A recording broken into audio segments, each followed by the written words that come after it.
Thursday, November 15th, 2018. I'm Mackenzie Thompson. And I'm Calvin Sigurdsson, and we'll be your host this week for The Connection here on LRSD TV.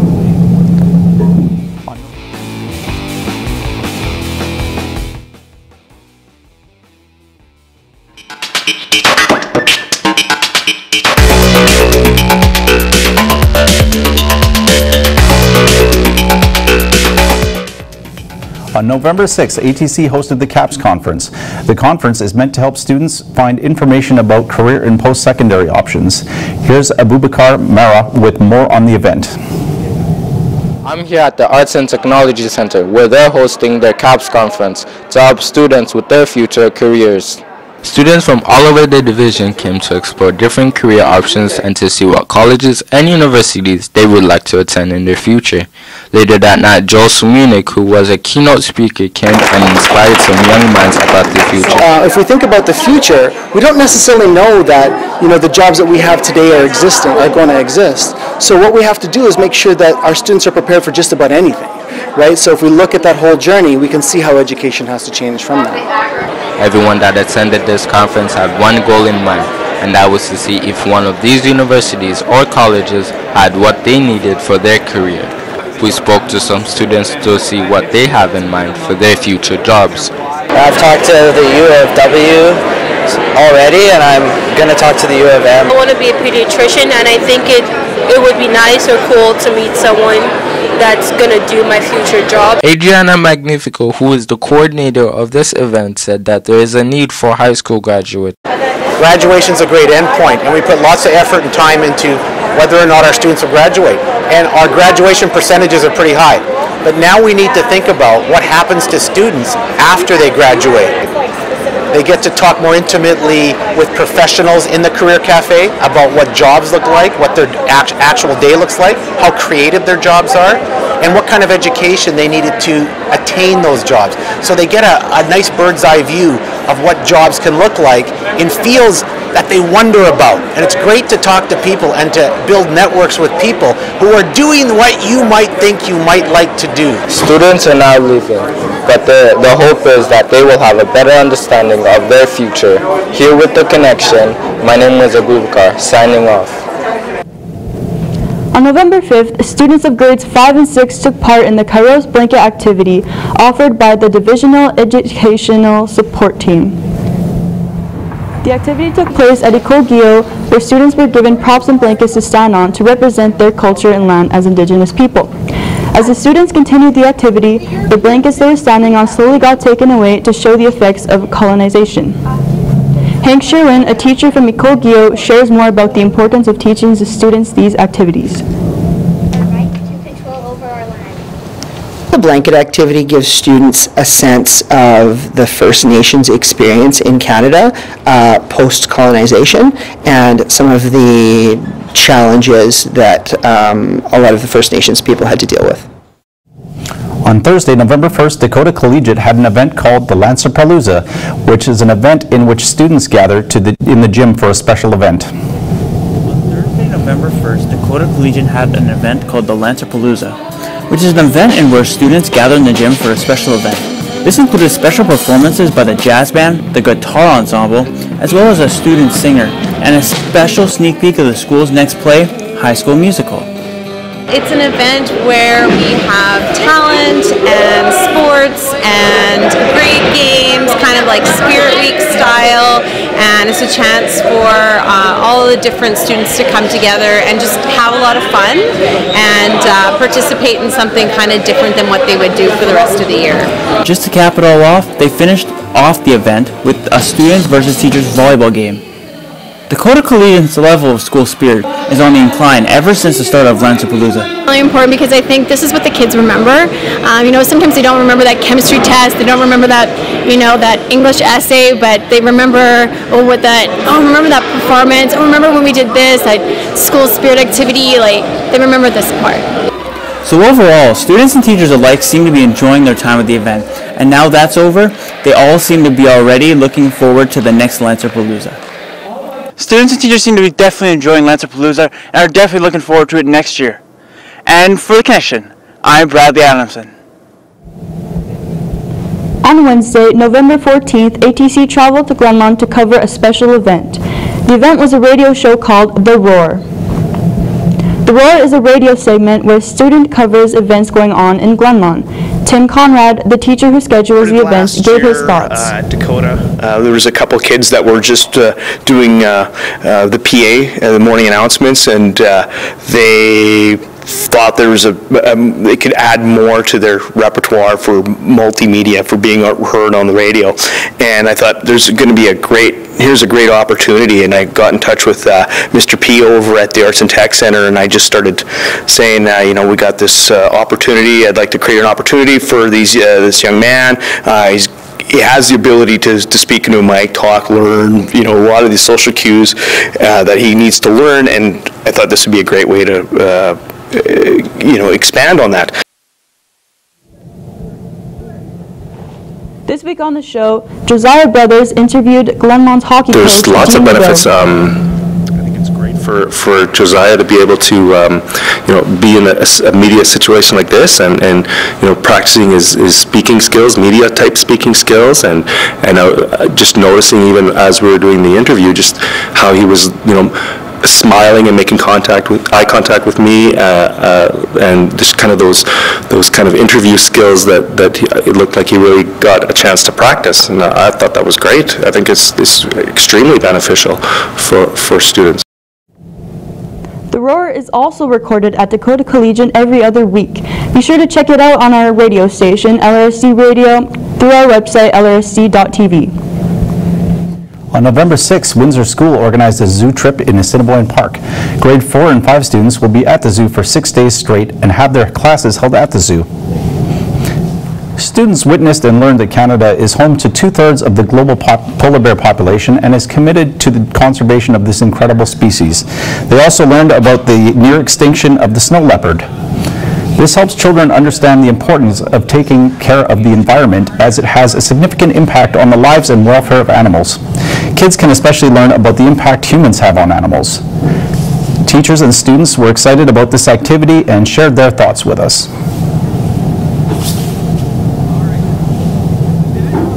We are part of the Goodman School or Zoo School.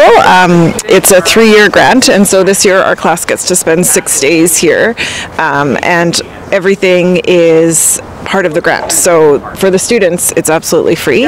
We're learning lots about endangered animals and the spectrum where animals fall on. So from least concern to extinct. This past week, the WHSFL Championships and the St. Vital Classic Volleyball Tournament took place at the Investors Group Field and Collège Jean Sauvé. Here's our reporter Evan Samorlov with more on these events. LRSD TV was at Investors Group Field on Saturday, November 9th, to broadcast the Provincial High School Football Championships between the St. Paul's Crusaders and the Vincent Massey Trojans.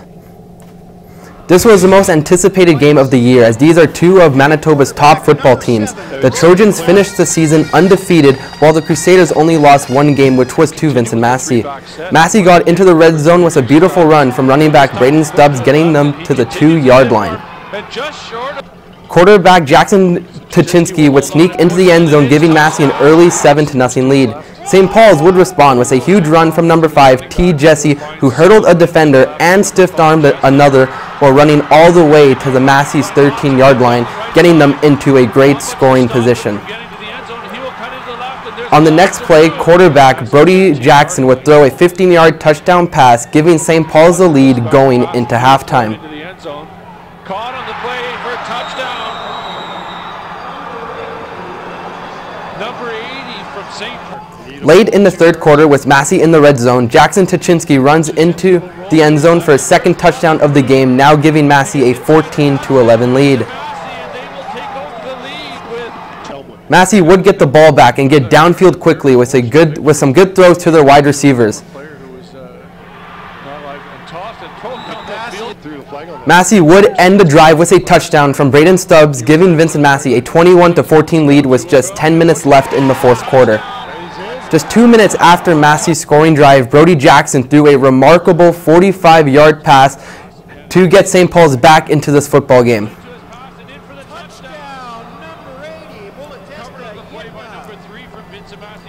With just over 2 minutes left, St. Paul's are back in the red zone. Brody Jackson fakes a handoff to his running back and runs into the end zone, giving St. Paul's a lead with just over 2 minutes left in the game. Massey would not give up with over a minute left in play. Their offense stepped up and completed a nice passing play and a running play to get back into a very strong scoring position. Hands off to number, oh no, rolls himself and pushes out. Complete to number 10. Keep the play going, so Tuszynski back. And he will again continue to look to the left side and up a touchdown, Vincent Touchdown, number 88, Riley Ho. To lead the game just a minute ago, from With 30 seconds left, St. Paul's looking to get into field goal position to get back in this game. Remarkably, the offense was able to get down to Massey's 25-yard line. 6 seconds left, St. Paul goes for the field goal. Right away, he throws the ball to a wide open receiver pushed outside number. Field goal attempt by number 21. It's up and blocked on the play. The goal is blocked out of bounds. Pushed out of bounds, and Vincent Massey has won the Division I football championships. Massey's defense blocks the field goal, giving them the win with a score of 28-25. Jackson Tuszynski gave us his thoughts on being crowned champions. I'm speechless. It's a surreal feeling. To be able to win with this group of guys behind me, it's amazing. I couldn't ask for anything more. Yeah, I'm speechless right now. LRSD TV was also at Investors Group Field for the Division III Finals game between the Elmwood Giants and the St. John's Tigers. Both teams came into this game with a record of 6-1, tied for first in their division. St. John's, who finished second in total points, started off the game on offense and made great use of their possession, getting downfield into the red zone. Quarterback Miles Cakewash threw a 15-yard touchdown pass to number 25 Asher Wood, giving St. John's the early 7-0 lead. After a couple of possessions, Elmwood got the ball into the Tigers' red zone, looking to equalize the score. Throw out to his right, pass to Asher Wood, who puts it in and push it inside for the touchdown, and St. John's takes the lead in the Division III Winnipeg High School Football League Championship, and will open the scoring with 5:51 left in the first quarter. Offensive line just to get upfield and push those guys back, and running backs are just, you could just almost drive a truck through that. Well, I got to believe it. We're not able to keep track of. Elmwood running back Evan Melville took the handoff and ran the ball into the end zone, tying the score at 7-all. So again to Melville, who will find some room to the left side and will push it all the way in for a touchdown. And St. John's would take the control with a beautiful pass to Asher Wood, putting them into field goal range. St. John makes a field goal, giving them a 10-7 lead going into the second half. Almost blocked. And it's good. With just over a minute left in the third quarter, Elmwood would tie the game at 10-10 with a field goal that hit the bottom bar between the uprights. St. John's would answer right back, taking the lead by making their second field goal of the game. With just over a minute left, Elmwood is down by 3 and needs to get the ball upfield. They go long on first down, which was intercepted by Asher Wood. Into the air, and it's a bit of a floater, intercepted on the play by Asher Wood. Elmwood would get the ball back one last time to tie this game up. In a last-ditch effort to tie the game up, Elmwood throws the ball deep with 7 seconds left on third down, which is swatted away by none other than Asher Wood. St. John's takes their first championship since 1980. Now on to volleyball. The St. Vital Classic happened November 3rd. MBCI faced off against Collège Jean Sauvé in the finals for girls volleyball. MBCI took the win in 4 sets, beating CGS and winning the St. Vital Classic. Here are some highlights of that game.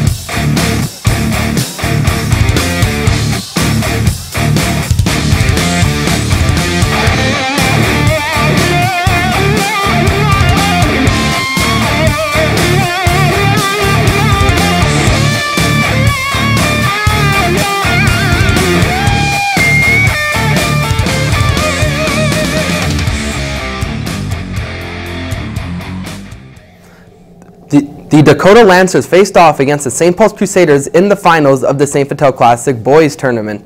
St. Paul's took home the title in 3 sets, defeating Dakota 25-18, 25-11, and 25-23. Here are some highlights of this championship match.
That's all we have in sports for this week. I will now throw you back to our booth with Mackenzie Thompson and Calvin Sigurdsson. And that is everything we have this week for The Connection. Don't forget to follow us on our social media and check out LRSD.TV to keep updated with our broadcast schedule and announcements. Also, join us again for more next week for more news on LRSD TV.